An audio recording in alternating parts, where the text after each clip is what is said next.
Diana Carver is the type of woman whose presence fills a room before she even crosses the threshold. Her name is synonymous with elegance and innovation in the cosmetics world. As the founder and CEO of Carver Cosmetics, she has transformed a small startup into a global empire that redefines beauty with every product launch. Her press conferences are lavish events, teeming with celebrities and influencers eager to praise the latest revolutionary products. Her career is marked by a string of brilliant triumphs, from launching an anti-aging moisturizer that became a global bestseller to creating an inclusive makeup line that redefined beauty standards. Diana is the embodiment of success. Recognized by Fortune magazine as one of the most powerful women in the world, she seems to have a perfect life, radiating confidence and grace in every public appearance. However, behind the sparkle and glamour, there is a shadow that never leaves her. A deep, unending pain haunts her since that fateful day 10 years ago when her son, Ethan, disappeared. He was just 5 years old. The memory of Ethan's smile, his contagious laughter, and the feel of his small hand in hers are scars that never heal. Diana's public life is a carefully constructed facade. At social events, she displays a flawless smile, but when the lights go out and the applause fades, the reality of her loss consumes her. In her luxurious home, adorned with artwork and designer furniture, there is a room that remains untouched, a silent sanctuary for Ethan. Every corner of this opulent house whispers memories of a happiness that was lost in the treacherous dunes of the beach. Despite a career that many envy, Diana lives a duality. In the office, her determination and leadership skills are unquestionable. She makes strategic decisions with surgical precision, leading her team with a clear and unwavering vision. But in solitary moments, sitting at her desk after a long day, she looks out the window and wonders where Ethan could be. If he is safe, if he still remembers her. It was a perfect summer day, with the sun shining high in a cloudless blue sky and the sound of waves gently breaking against the beach sand. Diana Carver vividly remembers that day. She and Ethan, her adorable 5-year-old son, had decided to spend the afternoon at the beach, one of Ethan's favorite places. He loved the sea, the shells scattered across the sand, and the feel of the cold water on his feet. Diana had prepared a simple picnic: sandwiches, orange juice, and Ethan's favorite cookies. They laughed together as they built a sandcastle, and Diana, in her light dress and straw hat, was the picture of maternal happiness. Ethan, with his light brown hair reflecting the sun and his eyes sparkling with excitement, ran around collecting shells and small stones to decorate the castle. At one moment, Ethan wandered a bit further to explore the nearby dunes. Diana watched him with a smile, feeling secure in letting her son play freely in that familiar and seemingly safe space. He waved at her and she waved back, her eyes full of love and pride. That's when Diana's world began to crumble. She looked away for a second, perhaps to adjust the towel or grab a water bottle. When she looked back at the dunes, Ethan was no longer there. The initial feeling was confusion. She stood up and called his name, expecting to see him emerge from behind a dune with a mischievous smile on his face. But Ethan did not appear. Confusion turned to panic. Diana began to run, calling for him, her voice growing increasingly desperate. Other people on the beach began to notice her distress and joined the search. Minutes felt like hours as everyone searched frantically. Diana's heart raced, her mind flooded with terrifying scenarios. Authorities were called swiftly. Police arrived with sniffer dogs and helicopters, the sound of sirens and helicopter rotors contrasting with the idyllic beach setting. The local community, moved by Diana's anguish, organized search groups, scouring every corner of the beach and dunes. The initial hours of the search were chaotic and hopeful, but as night approached and Ethan was not found, hope began to fade. Diana was exhausted, emotionally and physically, but refused to leave the beach. She pleaded with police and volunteers to keep searching, desperately believing her son was nearby, lost but safe. Night fell, and the search continued under the light of flashlights and spotlights. The last image Diana had of Ethan on that day remained etched in her memory. Her little son waving to her, smiling blissfully unaware of the nightmare about to begin. And that memory, both sweet and painful, would haunt her for the following years. fueling her hope and pain in equal measure. The community continued to support Diana in the following weeks, organizing vigils and keeping the search active. But despite all efforts, Ethan seemed to have vanished without a trace, leaving Diana with an unbearable void and an unanswered question. Where was her son? The days following Ethan's disappearance were a storm of frantic activity and heightened emotions. The police investigation took the lead, with local and federal agents joining forces to solve the mystery surrounding the sudden loss of a 5-year-old boy. The spot where Ethan was last seen became the epicenter of a massive operation. The beach, once serene and peaceful, was now cordoned off with police tape, news cameras, and a crowd of onlookers. The police established a command center on the beach, with tents and communication vehicles. Investigators collected every possible piece of evidence, from footprints in the dunes to testimonies from tourists and locals. The sniffer dogs traced every inch of the area, but to no avail. Aerial searches conducted by helicopters equipped with thermal cameras revealed nothing but the vast expanse of sand and vegetation. The media, hungry for a high-profile story, quickly converged on the town. Reporters from across the country broadcasted live from the scene, delivering constant updates that kept the nation on edge. Sensational headlines splashed across newspapers and news websites. Mysterious disappearance of boy at beach. Millionaire mother in desperate search for son. Diana Carver, previously a public figure for her business achievements, was now in the spotlight for a personal tragedy. The cameras captured every tear, every expression of anguish, turning her pain into a national spectacle. Heart-wrenching interviews with Diana were broadcast repeatedly. She appeared before the cameras, her face a mask of controlled desperation, pleading for any information about her son's whereabouts. Her voice, usually firm and authoritative, now trembled with a vulnerability that touched the hearts of millions. The city, once just any coastal metropolis, had now become a symbol of loss and hope. The local community responded with an unprecedented wave of solidarity. Volunteers of all ages came forward to assist in the search. Scout groups, rescue teams, and even local surfers joined the operation, scouring the beaches, dunes, and surrounding areas. Community centers were transformed into command posts, where maps were analyzed and strategies discussed. Entire families left messages of support and offerings of hope near the beach, creating an impromptu memorial that grew each day. The constant media presence and community involvement created a ripple effect. In other cities, support movements emerged, with people lighting candles and sending messages of encouragement to Diana. Ethan's story struck a sensitive chord in many families, especially those who had faced their own tragedies. Ethan's disappearance became a painful reminder of life's fragilities and uncertainties, uniting strangers in a collective vigil of prayer and action. Despite all efforts, weeks turned into months, and the lack of progress in the investigation began to weigh heavily. Media coverage gradually waned, and the police, though still committed, faced the harsh reality of a case without clear leads. However, Diana refused to give up. Fueled by a combination of stubborn hope and unconditional love, she continued to search, to fight, to believe that somewhere, Ethan was still waiting to be found. As the city slowly returned to normalcy, the impact of Ethan's disappearance remained. It left an indelible mark on everyone involved in the search, who watched the news, and who shared Diana's pain. The community, united in a common cause, emerged stronger and more connected, keeping Ethan's memory alive in every ongoing effort to support families in similar situations. Diana Carver lived in a world many could only dream of. Her home, a modern mansion of glass and steel, located in one of the most exclusive neighborhoods of the coastal metropolis, was the epitome of luxury.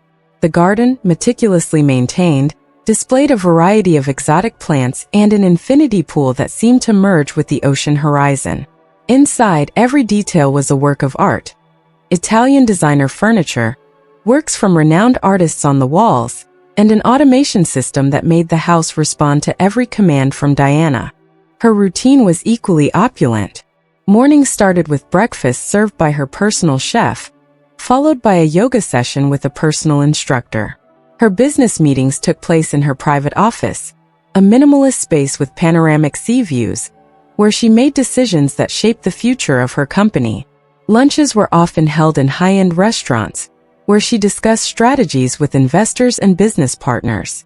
Evenings awaited her at gala events and charity parties, where she appeared in high-fashion dresses and stunning jewelry, always with a flawless smile for the cameras.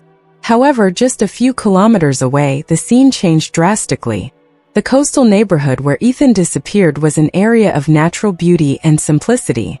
Modest houses with their colorful facades and improvised gardens contrasted with Diana's grandiose residence. The streets were quiet, with children playing outdoors and neighbors who knew each other by name. Small family-owned businesses like the corner bakery and the bike repair shop formed the heart of the community, where everyone seemed to care for each other. Diana occasionally visited this neighborhood, almost always driven by unbearable nostalgia. Each time she stepped on the compacted sand streets and heard the laughter of children, it was as if she was in a parallel dimension, where time had stopped since the day Ethan disappeared. The contrast between her luxurious life and the simplicity of this place was a constant reminder of the disparity between her public success and her personal emptiness. These two worlds represented the dualities in Diana's life. Success in the business world was a bright facade, a mask she wore to hide the deep pain of her loss. At social events where she was the perfect hostess, her mind often wandered to memories of Ethan, and each forced smile was an attempt to cover the sadness that never left her. Her business triumphs, though grandiose, seemed insignificant compared to the simple happiness she felt in the moments spent with her son. The coastal neighborhood, on the other hand, symbolized her loss but also a different kind of wealth. Here, there was no glamour or ostentation, but rather a community united by bonds of affection and solidarity. People lived with less, but their lives were filled with genuine connections and simplicity. For Diana, these visits were a painful reminder of what truly mattered, and what money and success could never replace. Diana Carver, with all her power and wealth, could not find peace. The coastal metropolis, with its stark contrast between luxury and simplicity, served as a vivid backdrop for her internal battle. Each visit to the coastal neighborhood was a pilgrimage to her past, an attempt to reconnect with the essence of who she was before tragedy transformed her. And so, amid the sparkle of jewels and the murmur of the waves, Diana's life continued to oscillate between apparent success and deep loss, in a constant dance of light and shadow. Diana Carver visited the coastal neighborhood as if searching for a ghost. Her visits were spaced out, but each one carried a profound, almost ritualistic meaning. She would arrive in her luxury car, a vehicle starkly out of place on the simple streets worn by salt and sea breeze. The residents recognized her from afar, aware of the tragedy that linked her to their community. Whenever she appeared, she was met with a mix of respect and silent compassion. Diana's interactions with the coastal neighborhood were discreet, almost timid. She liked to walk on the beach at dawn, when the sun still painted the horizon with soft shades of pink and orange, and the low tide revealed shells and sea-polished stones. On these solitary mornings, she allowed herself to be just a mother, stripped of the weight of her business empire.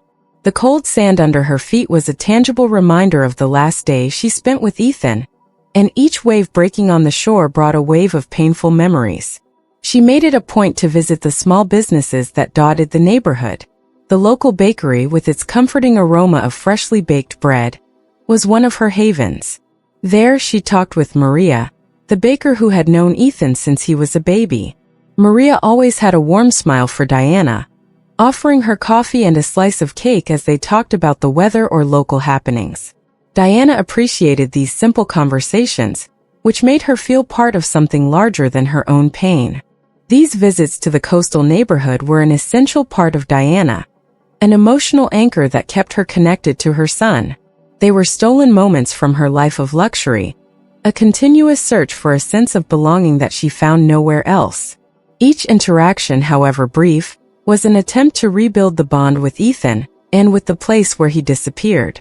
Despite the passing years and the grand life she led in the metropolis, Diana could never detach herself from that simple and welcoming neighborhood. With each visit, she left a piece of herself, hoping that one day, fate would reward her with the reunion her heart so desperately yearned for. On silent nights, when the moon reflected on the calm ocean waves, Diana felt less alone knowing that these allies were with her, albeit indirectly. They were silent witnesses to her pain and perseverance, reminding her that, even in the darkest circumstances, hope could bloom in the most unexpected places. Diana Carver spent sleepless nights, staring at the ceiling of her room, her mind invaded by memories of the past and uncertainties about the future. The 12th anniversary of Ethan's disappearance was approaching, and with it, an overwhelming and growing need to return to the beach where everything changed. It wasn't a decision made lightly. It was the result of a painful and doubt-filled internal process. Each step toward the decision to revisit the beach was laden with reflections and fears. Diana questioned whether she was prepared to face the place where her heart had been shattered, whether she was ready to confront the memories that place held. As the date approached, she felt a confusing mix of hope and despair. What if there was something she had missed? Some detail that could have been the key to finding Ethan? This small spark of hope kept her moving, despite the paralyzing fear. A week before the fateful day, Diana began preparing for the trip. It wasn't just logistical preparation but also emotional. Each piece of clothing she packed, each item she chose to bring, seemed to carry a symbolic weight. She took Ethan's teddy bear, a constant companion during his childhood, and carefully placed it among her clothes, like a talisman of hope. On the day of departure, Diana's house was silent, but the tension was palpable. Her closest friends and colleagues were there to say goodbye, their expressions a mix of concern and solidarity. Margot, the cafe owner, showed up with a basket of provisions, insisting that Diana would need homemade food for the journey. "Food is comfort," she said, handing over the basket with a tight hug. Sophia, the young artist, gifted Diana with a small painting of a golden horizon, symbolizing new beginnings. The moment of departure was profoundly emotional. Diana looked at her friends, all gathered at the entrance of her house, and felt a lump in her throat. They were her support, the network that kept her upright even in the darkest moments. "I don't know what I'll find there," she said, her voice tremble, but resolute. "But I need to do this. I need to try." She got into her car and, with a final wave to her friends, started the journey to the beach. As she drove, the route felt familiar yet strange at the same time. Each mile brought her closer to a painful past, but also moved her toward a possible redemption. The sun was beginning to set when Diana finally arrived at the beach. The golden twilight cast long, soft shadows over the dunes, and the sound of the waves was a melancholic music that echoed in her heart. She parked the car and for a moment remained seated, observing the scene before her. Memories flooded her mind: Ethan's laughter, his little hand holding hers, the sense of safety that seemed to have disappeared along with him. Taking a deep breath, Diana opened the car door and took her first step toward the sand. Each step was a battle between the desire to find answers and the fear of re-encountering pain. When she reached the exact spot where Ethan had disappeared, she knelt down, letting her tears flow freely. The gentle wind seemed to whisper words of comfort, and Ethan's presence felt almost tangible. Diana walked along the boardwalk with slow, thoughtful steps, feeling the salty sea breeze caress her face. The place was full of life, a vibrant contrast to the pain she carried in her chest. The souvenir shops, food stalls, and street musicians created a mosaic of sounds and colors that almost made her forget the reason for her visit. Almost. As she passed through one of the busiest areas, something caught her attention. A young artist was crouched in front of a wall, painting a mural with confident and fluid strokes. His tousled hair fell over his focused eyes, and his hands, stained with paint, moved with a natural grace. There was something about him that made Diana's heart race, a sense of familiarity she couldn't explain. She stopped a few meters away, watching him work. The mural was an explosion of colors, depicting a beach scene that was painfully familiar to her. A woman and a boy holding hands, with the ocean in the background and the dunes around them. Every detail seemed pulled from her own memories. Diana felt a chill run down her spine. The young artist approached her, his clothes stained with paint and a look of curiosity on his face. "Do you like it?" he asked, his voice soft but laden with hidden meanings. Diana slowly turned to him, her tears still flowing freely. Who painted this? She asked, her voice faltering. This scene, it's my son. He disappeared here many years ago. The young man furrowed his brow, as if trying to remember something. I painted it, he finally said. But I don't know where the inspiration came from. It just appeared in my mind like a lost memory. Diana felt a shiver run down her spine. You, she began, but her voice trailed off. Like a memory, she repeated, with a mix of astonishment and hope. He nodded, visibly disconcerted by the intensity of the situation. Yes, when I paint, sometimes I feel like I'm recreating moments I've lived, but can't clearly remember. This was one of those times. Diana looked deeply into the young man's eyes, searching for any spark of recognition. And there it was, the same depth, the same vulnerability that she saw in her own eyes. She knew without a shadow of a doubt that this encounter was not mere coincidence. What's your name? She asked, her voice barely more than a whisper. Ethan, he answered, the name coming out with a naturalness that made her catch her breath. The revelation hit her like a wave, sweeping away all her doubts. Ethan, she repeated, almost disbelieving. I'm your mother. I'm Diana. Ethan's eyes widened, understanding slowly taking shape. They embraced, a hug laden with 12 years of longing and unshed tears. The boardwalk around them seemed to disappear, leaving just a mother and her son, finally reunited after years of uncertainty and pain. As they remained there united, the mural behind them seemed to come to life, the painted sun rays shining with renewed intensity, as if celebrating the reunion they had both waited for so long. After the encounter with Ethan, Diana's mind was in turmoil. The young man who had painted that mural was her son, she was sure, but there were still so many unanswered questions. She needed to understand more about Ethan's life since the disappearance, and the mural seemed to be the key to unraveling that mystery. Determined, she began an impromptu investigation right on the boardwalk. Diana started asking the merchants and local residents about the mural and the artist who had painted it. Her first stop was Joel's small fruit stand, a friendly old man who had been selling his fresh produce there for decades. Joel, she called, trying to keep her voice steady. Do you know anything about the young man who painted that mural? Joel looked at her with his tired but kind eyes. Ah, you mean Ethan? Yes, he's a good boy.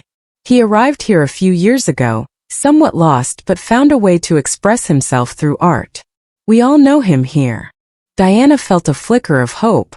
Do you know where he came from? Or where he lives now? Joel shook his head, thoughtful. He doesn't talk much about his past. He lives in a small studio, down at the end of the boardwalk. He spends most of his time painting or helping in the community. He's always been very reserved about his life before he arrived here. Diana's next stop was Carla's convenience store, an energetic woman who knew all the neighborhood gossip. Carla, Diana began with a forced smile. What can you tell me about Ethan, the artist? Carla smiled, nodding her head. Ah, Ethan. He's a mystery, but we all like him. Always polite, always willing to help. He showed up around here like a breath of fresh air. But he never talks about his family or where he came from. Diana thanked her and continued her walk along the boardwalk, feeling more determined with each step. She then decided to visit Ethan's studio. It was a simple yet welcoming place, with large windows that let the sunlight in, illuminating the walls covered in paintings. As she entered, she was greeted by a tranquil silence, broken only by the distant sound of the waves. Inside the studio, Diana found Ethan working on a new piece. He looked up and smiled, though his smile carried a shadow of uncertainty. I knew you would come back, he said softly. I need to understand, Ethan, Diana replied, her voice trembling. I need to know what happened to you, how you got here. Ethan sighed, putting down his brush. I don't remember everything clearly, he confessed. But I remember being on the beach alone and scared. I was found by a group of people who helped me and took me away. Since then I've lived from city to city, trying to find a place where I feel at home." Diana felt tears forming again. "Ethan, you must have gone through so much. I wish I could have been there to protect you." He gave a sad smile. "I tried to find my way back, but I was too small, and the memories began to fade. The people who found me gave me a new name, a new life. I grew up learning art as a way to cope with everything. Each brushstroke was an attempt to remember, to reconnect with something I felt but couldn't explain." She held his hand tightly. "We need to be sure," she said, her voice firm yet gentle. "Let's do a DNA test. We need to know for sure that you are my son." Ethan agreed, anxiety evident in his eyes. "Yes, I need to know too. Maybe it will help fill in the gaps." Arranging the test was a tense process. Diana called her trusted doctor and explained the situation, asking for urgency. They scheduled an appointment for the next day at a local clinic. The night before the test was long and quiet, each lost in their own thoughts and fears. Diana couldn't sleep, imagining all the possibilities, fearing both confirmation and denial. The next morning they went to the clinic together. The sterile and impersonal environment contrasted sharply with the emotional intensity of the situation. Diana held Ethan's hand as they collected DNA samples, their hands trembling slightly. The doctor, aware of the delicacy of the situation, assured them that the results would be quick, but still, each minute seemed like an eternity. As they waited for the results, Diana and Ethan returned to the studio. The silence between them was full of meaning, a weight charged with hope and fear. Diana tried to distract herself by looking at the paintings, but each one seemed to tell a piece of Ethan's story, increasing her anxiety even more. Finally, the phone rang. Diana answered with trembling hands, and the doctor informed her that the results were ready. The drive back to the clinic was made in silence, each immersed in their own thoughts. Upon arrival, the doctor greeted them with an encouraging smile and an envelope in his hands. Diana opened the envelope with trembling fingers, quickly reading the words that confirmed what her heart already knew. "It's positive," she whispered, tears streaming freely. "You are my son, Ethan." Ethan hugged her tightly, and in that moment, all the loose and fragmented pieces of their memories seemed to fit together. The pain, the loss, and the longing gave way to an overwhelming feeling of relief and joy. Finally, after so many years of uncertainty and searching, they were together again. As they walked out of the clinic hand in hand, the world seemed a little brighter, more full of possibilities. They had a long road ahead, many questions still unanswered, but now at least, they knew they wouldn't have to face it alone. The reunion was just the beginning of a new journey, one they would face together, with the certainty that love and hope would guide them. The sun was setting when Diana's phone finally rang, filling the tense silence of Ethan's studio. She looked at the screen, the doctor's name flashing, and felt her heart race. With a trembling sigh, she answered the call, holding Ethan's hand tightly. "Hello, doctor," she said, her voice choked with anxiety. "Good afternoon, Diana," the doctor replied, with a kindness in his voice that almost made her crumble. "I have the results of the DNA test, and it's positive. Ethan is your son."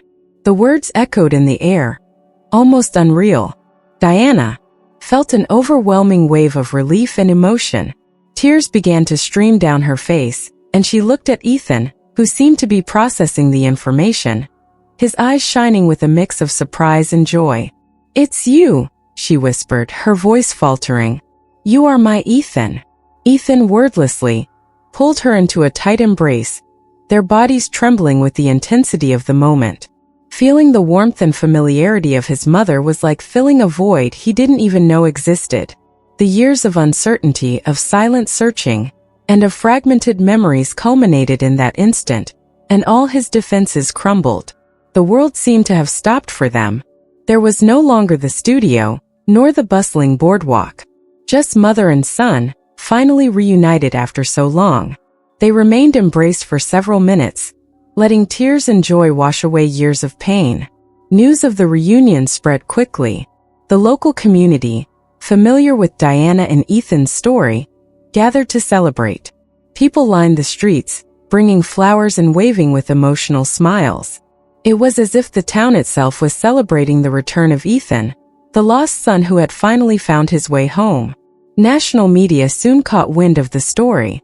Reporters began to arrive, cameras capturing every moment of the reunion. Diana and Ethan, still processing the enormity of it all, agreed to share their story, hoping to bring hope to other families facing similar losses.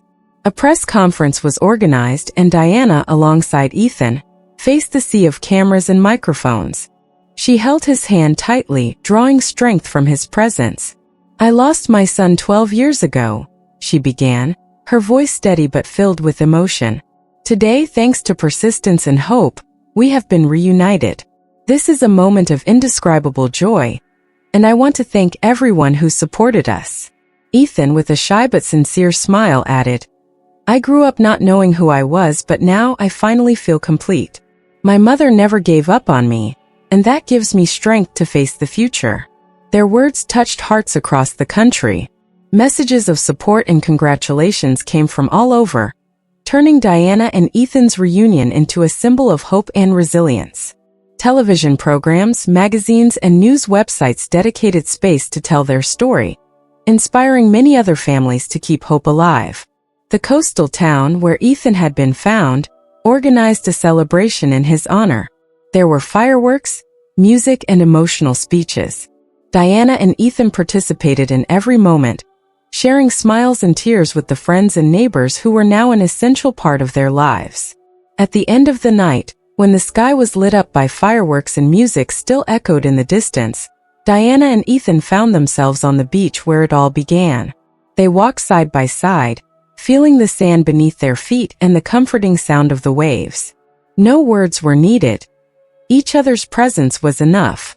The full moon illuminated the horizon, casting a silvery light over the ocean. Diana stopped and looked at Ethan, her eyes reflecting the moonlight. "We made it," she said softly. Ethan smiled, holding her hand. "Yes, we did. And now we're together again." And so, under the moonlight and with the sound of the waves as their soundtrack, mother and son stood side by side, ready to face the future with a new sense of hope and unity. The impact of their reunion would echo for a long time, not just in their lives but in the lives of everyone who heard their story and were inspired by their courage and perseverance. Diana Carver is a woman of power and prestige, but she is also a mother who never stopped hoping for the miracle of her son's return. And it is this combination of strength and vulnerability that makes her not only an extraordinary leader, but a tragic figure of love and loss on the stage of life. This script details an intense emotional journey, a story of loss, hope, and reunion. Through her determination and the support of the community, Diana finally reunites with Ethan, bringing an emotional and inspiring conclusion to her tireless search.